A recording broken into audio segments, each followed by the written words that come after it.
ज़िंदगी में stressful situations का आना एक बड़ी नॉर्मल सी बात है। आपको जब भी स्ट्रेसफुल सिचुएशंस का सामना होता है तो आपकी कोशिश ये होती है कि आप अपने स्ट्रेस को मैनेज करें।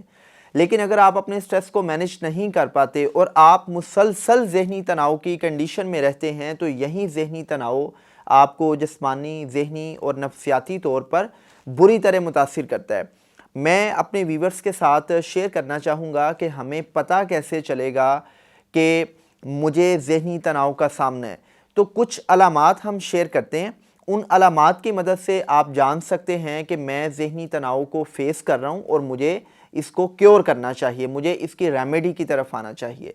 सबसे पहले हम जिस्मानी अलामात को डिस्कस करते हैं। जिस्मानी अलामात में जिन लोगों को मुसलसल ज़हनी तनाव का सामना होता है, उनके आधे सर में या पूरे सर में अक्सर दर्द रहेगा, उनके पट्ठों में दर्द रहेगा, आपको कॉन्स्टिपेशन हो जाती है या आपको डायरिया हो जाता है। इसका जो बड़ा साफ टारगेट है वो आपका स्टमक होता है।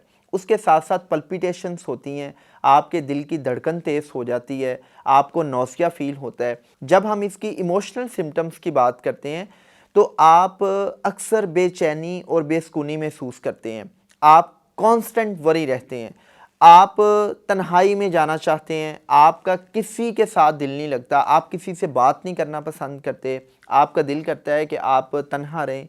अब हम इसकी बिहेवियरल सिम्टम्स को डिस्कस करते हैं। कुछ लोगों में देखने में आया है कि या उनकी नींद बिल्कुल ख़त्म हो जाती है या वो बहुत ज़्यादा सोना स्टार्ट कर देते हैं। उनका दिल करता है कि वो हर वक्त बिस्तर के साथ लिपटे रहें। कुछ लोगों की भूख बहुत बढ़ जाती है या कुछ लोग बिल्कुल खाना पीना छोड़ देते हैं, उनका कोई भी चीज़ खाने को दिल नहीं करता। इसी तरह कुछ लोग ड्रग्स की तरफ चले जाते हैं, अल्कोहल यूज़ करते हैं, स्मोकिंग स्टार्ट कर देते हैं। और जब हम इसकी कॉग्निटिव सिम्टम्स की बात करते हैं तो आप किसी भी काम पर कॉन्सनट्रेट नहीं कर पाते, आपका फोकस ख़त्म हो जाता है, आप हर वक्त जो है वो मनफी सोचते हैं, रेसिंग थॉट्स आते रहते हैं, आपकी याददाश्त कमज़ोर हो जाती है, आप चीज़ों को याद नहीं रख पाते।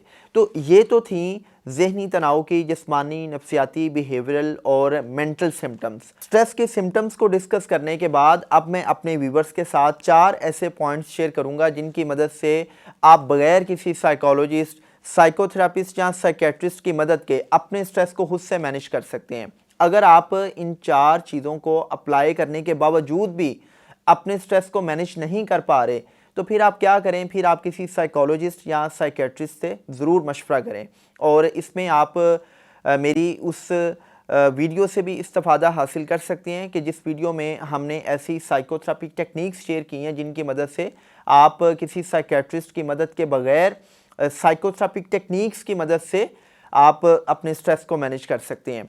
तो अभी मैं उन 4 पॉइंट्स को शेयर करूंगा। सबसे पहला पॉइंट ये है कि अगर आप ज़हनी तनाव से छुटकारा पाना चाहते हैं तो आप अपनी सोच को मुस्बत करें, आप अपने थॉट्स को मैनेज करना सीखें। देखें वहाब, हमें 24 घंटों में 60,000 से ज़्यादा ख्यालात आते हैं और इन ख्यालात में 90% ऐसे ख्यालात होते हैं जिनको हम एंड्स कहते हैं, ऑटोमेटिक नेगेटिव थॉट्स। हमने इन एंड्स को पेट्स में कन्वर्ट करना है। जब हम पेट्स की बात करते हैं तो इसका मतलब होता है पॉजिटिव एम्पावरिंग थॉट्स। आपने अगर एंड्स को पेट्स में कन्वर्ट करना है तो इसका मतलब ये है कि आपने अपनी मनफी सोचों को मुस्बत सोचों में कन्वर्ट करना है। क्योंकि अगर आपकी सोच मुस्बत है तो आपकी ज़िंदगी मुस्बत है, अगर आपकी सोच मनफी है तो आपकी ज़िंदगी मनफी है। इस पे वो रोंडा बायरन की बड़ी शानदार किताब है सीक्रेट, जिसमें वो लॉ ऑफ अट्रैक्शन की मदद से बताती है कि जैसी आपकी सोचें हैं वैसी ही आपकी ज़िंदगी है। इस पे वो हज़रत वासिफ़ अली वासिफ़ भी बड़ी खूबसूरत बात करते हैं कि परेशानी हालात से नहीं ख्यालात से पैदा होती है। इसका मतलब ये हुआ कि अगर हमारे ख्यालात अच्छे हैं, अगर हमारे ख्यालात मुस्बत हैं तो हमारी ज़िंदगी मुस्बत है। अब अगर आप ये सीखना चाहते हैं कि आप अपने एंड्स को पेट्स में कैसे कन्वर्ट कर सकते हैं, आप ओवर थिंकिंग को, रेसिंग थॉट्स को कैसे ओवरकम कर सकते हैं, तो इस हवाले से यूट्यूब पर मेरी वीडियोस मौजूद हैं, आप उन वीडियोस से इस्तिफ़ादा हासिल कर सकते हैं। तो पहले पॉइंट का क्रक्स ये है कि अगर आपने खुशगवार और बेहतरीन ज़िंदगी जीनी है तो उसके लिए आपको अपनी सोचों पर कंट्रोल होना चाहिए। आप अपनी मनफी सोचों को मुस्बत सोचों में बदलें। दूसरा पॉइंट जो बड़ा ही इंपॉर्टेंट है स्ट्रेस को मैनेज करने के लिए वो है कि आपने लम्हा मौजूद में रहना है। جب بھی ہم لمحہ موجود میں رہنے کی بات کرتے ہیں تو اس کا مطلب یہ ہے کہ آپ نے ماضی میں نہیں رہنا، کیونکہ جب بھی آپ ماضی میں رہیں گے آپ سٹریس میں جائیں گے۔ اس کا مطلب یہ بھی ہے کہ آپ نے مستقبل میں نہیں رہنا، چونکہ جو بھی انسان مستقبل کے خدشات کے ساتھ زندہ رہتا ہے وہ ہمیشہ بے چین اور بے سکون رہتا ہے۔ ماضی میں رہنے کا مطلب یہ ہے کہ آپ نے ماضی کے تلخ واقعات کو بھول جانا ہے، آپ نے ماضی کی ناکامیوں کو، ماضی کے چیلنجز کو، ماضی کے مسائل کو بھول کے آپ نے لمحہ موجود پر فوکس کرنا ہے۔ اسی طرح آپ نے مستقبل کے خدشات کو پالنے کے بجائے جو آپ کے پاس موجودہ زندگی میں ہے آپ نے اس پر راضی ہو جانا ہے۔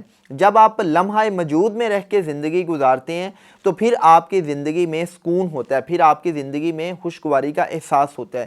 اس پہ وہ ایکھارٹ ٹولے کی ایک بڑی شاندار کتاب ہے دی پاور آف ناؤ، آپ اس کتاب کا مطالعہ کریں تو آپ لمحہ موجود میں رہنے کے حوالے سے مزید بہت کچھ سیکھ سکتے ہیں۔ اس کے مزید بھی بہت سے پہلو ہیں لیکن اس ویڈیو میں ہم ان چیزوں کو ان ڈیپتھ ڈسکس نہیں کر پا رہے۔